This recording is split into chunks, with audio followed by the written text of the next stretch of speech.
मेरे सामने सिर्फ 3 ऑप्शंस थे। पहला ऑप्शन कि मैं पॉलिटिक्स ही छोड़ दूं। दूसरा ऑप्शन कि मैं इसी पार्टी में रहूं और चीजें ठीक करने की कोशिश करूं, जो कि हुआ नहीं। और तीसरा ऑप्शन कि मैं अपनी एनर्जी और एक्सपीरियंस लेकर पॉजिटिव पॉलिटिक्स करूं। मेरे पास 3 ऑप्शंस थे। ये कहना है राघव चड्ढा का। आखिर क्यों उन्होंने आम आदमी पार्टी से इस्तीफा दिया? राघव चड्ढा का कहना है कि वो गलत पार्टी में सही व्यक्ति थे। उन्होंने अरविंद केजरीवाल पर गंभीर आरोप लगाते हुए कहा कि पार्टी के अंदर टॉक्सिक माहौल बन चुका है। सिर्फ इतना ही नहीं, उन्होंने दावा किया है कि उन्हें काम करने से रोका गया, यहाँ तक कि संसद में भी उनकी आवाज दबाने की कोशिश की गई।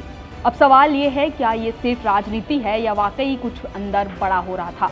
तो चलिए जानते हैं इस वीडियो में। नमस्कार, आप देख रहे हैं IBC 24 डिजिटल और मैं हूं आपके साथ दीप्ति चंद्राकर। दरअसल राघव चड्ढा ने हाल ही में एक वीडियो जारी कर आम आदमी पार्टी छोड़ने के पीछे की वजहों को विस्तार रूप से बताया है और कहा है कि वो राजनीति में अपना करियर बनाने के लिए नहीं बल्कि देश के लिए काम करने आए थे। उन्होंने एक सफल CA का पेशा छोड़कर पार्टी को अपने 15 साल दिए, लेकिन अब उनके मुताबिक पार्टी पहले जैसी नहीं रही है और अंदर माहौल पूरी तरह टॉक्सिक हो चुका है। उन्होंने आरोप लगाया है कि उन्हें काम करने से रोका गया और संसद में बोलने से भी रोका गया है। साथ ही उन्होंने इशारे में अरविंद केजरीवाल के नेतृत्व में सवाल उठाए हैं। कहा है कि पार्टी अब कुछ कॉम्प्रोमाइज्ड लोगों के हाथ में सिमट कर रह गई है। पिछले 3 दिनों से आप सबके बहुत मैसेजेस आ रहे हैं। आप में से ज्यादातर लोग मुझे बेस्ट विशेस दे रहे हैं, कंग्रेचुलेट कर रहे हैं, और कुछ लोग मेरे इस फैसले के पीछे क्या रीजंस हैं वो जानना चाहते हैं। तो आज ये वीडियो उनके लिए और उन लोगों के लिए भी जिन लोगों ने शायद मेरी प्रेस कॉन्फ्रेंस नहीं देखी। दोस्तों, पॉलिटिक्स में आने से पहले मैं एक प्रैक्टिसिंग चार्टर्ड अकाउंटेंट था। मेरे सामने एक बेहतरीन करियर था, लेकिन मैं उस करियर को छोड़कर पॉलिटिक्स में आया। अपने करियर को बनाने के लिए पॉलिटिक्स में नहीं आया और एक पॉलिटिकल पार्टी का फाउंडिंग मेंबर बना, जिस पार्टी को मैंने अपने प्राइम यूथ के 15 साल दिए, अपने खून पसीने से, बहुत मेहनत से इस पार्टी को सींचा। लेकिन आज ये पार्टी वो पुरानी वाली पार्टी नहीं रही। इस पार्टी में आज एक टॉक्सिक वर्क एनवायरनमेंट है।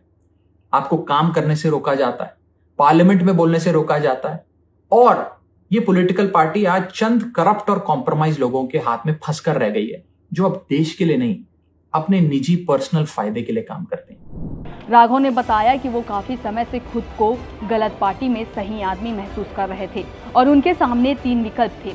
या तो राजनीति छोड़ दे, या पार्टी में रहकर बदलाव की कोशिश करे जो सफल नहीं हुई, या फिर किसी नए प्लेटफॉर्म के साथ आगे बढ़े, और अंत में उन्होंने तीसरा रास्ता चुना। मेरे सामने सिर्फ 3 ऑप्शंस थे। पहला ऑप्शन कि मैं पॉलिटिक्स ही छोड़ दूं। दूसरा ऑप्शन कि मैं इसी पार्टी में रहूं और चीजें ठीक करने की कोशिश करूं, जो कि हुआ नहीं। और तीसरा ऑप्शन कि मैं अपनी एनर्जी और एक्सपीरियंस लेकर पॉजिटिव पॉलिटिक्स करूं, एक और प्लेटफॉर्म के साथ, एक और पॉलिटिकल पार्टी के साथ जुड़कर सकारात्मक राजनीति करूं। उन्होंने ये भी कहा कि ये फैसला उन्होंने अकेले नहीं बल्कि 6 अन्य राज्यसभा सांसदों के साथ मिलकर किया है और उनका मानना है कि ये 2 लोग गलत हो सकते हैं, लेकिन 7 लोग गलत नहीं हो सकते। साथ ही उन्होंने ये भी जोड़ा कि अगर किसी जगह का माहौल जहरीला हो जाए और आपको लगातार रोका तो वहां से निकल जाना ही बेहतर होता है। मैंने अकेले ने नहीं, मेरे साथ 1 नहीं, 2 नहीं, 3 नहीं, 4 नहीं, 5 नहीं, 6 और सांसदों ने, यानी कि कुल 7 MPs ने यह फैसला लिया कि हम अपनी इस पॉलिटिकल पार्टी से रिश्ता तोड़ते हैं। 1 आदमी गलत हो सकता है, 2 आदमी गलत हो सकते हैं, लेकिन 7 लोग गलत नहीं हो सकते। और वो अनगिनत लोग जो एजुकेटेड एरुडाइट लोग थे, जो इस पॉलिटिकल पार्टी के सपने के साथ जुड़े थे, वो तमाम लोग जो इस पार्टी को छोड़ के चले गए, क्या वो सारे गलत हो सकते हैं? आप ऐसे समझिए, आप में से जितने ऑफिस गोइंग लोग हैं, यदि आपका वर्क प्लेस एक टॉक्सिक प्लेस बन जाए, उसका एनवायरनमेंट टॉक्सिक हो जाए, तो आप कितना काम कर पाएंगे? क्या आप वहां काम कर पाएंगे? अगर आपको वहां काम करने से रोका जाए, आपकी मेहनत को दबाया जाए, आपको चुप कराया जाए, तो आप क्या करेंगे?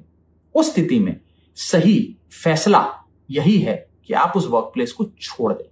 शायद हमने भी वही किया। अब आगे बढ़ते हुए उन्होंने भरोसा दिलाया कि वो पहले की तरह ही जनता के मुद्दे उठाते रहेंगे और अब ज्यादा जोश और ऊर्जा के साथ समस्याओं के समाधान पर भी काम करेंगे। अब में से बहुत सारे लोगों ने यह भी मुझसे पूछा कि क्या अब मैं वैसे ही आपके मुद्दे, ordinary problems of ordinary citizens उठाता रहूंगा या बंद कर दूंगा? मैं उन्हें विश्वास दिलाना चाहता हूं कि मैं आपकी प्रॉब्लम्स को लगातार और एनर्जी के साथ और जोश के साथ उठाऊंगा। और अच्छी बात यह है कि अब हम उन प्रॉब्लम्स की सॉल्यूशंस को भी ढूंढ पाएंगे और उसे इंप्लीमेंट करा पाएंगे। ऐसी और तमाम जानकारी के लिए जुड़े रहिएगा IBC 24 डिजिटल के साथ। नमस्कार।